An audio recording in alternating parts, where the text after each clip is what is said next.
Mga kaso sa dengue sa dakbayan sa Lapu-Lapu, padayong nagsaka.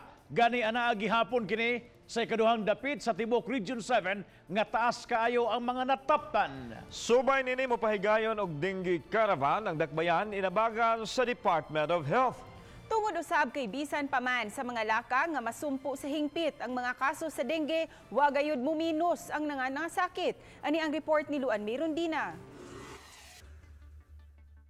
Nagtigom kaganihang buntag sila Lapu-Lapu City Health Officer Dr. Agnes Realiza, mga representante sa Department of Health Region 7 ug mga opisyal sa Barangay Pusok aron tukion ang pagpangandam alang sa ipahigayong caravan karong Abril 12 sa hapon.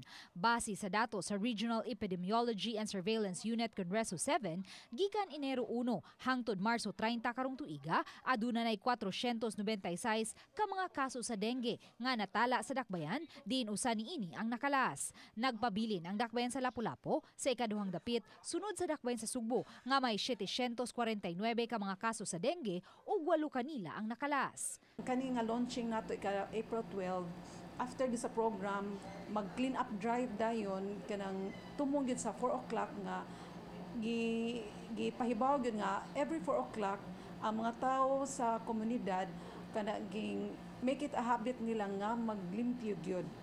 Gitataw hinuon sa City Health Officer nga usa-usab sila sa mga dakbayan nga sub-sub ang kampanya Batok Dengue. Ang matag barangay miumulman og kaugalingong Dengue Brigade.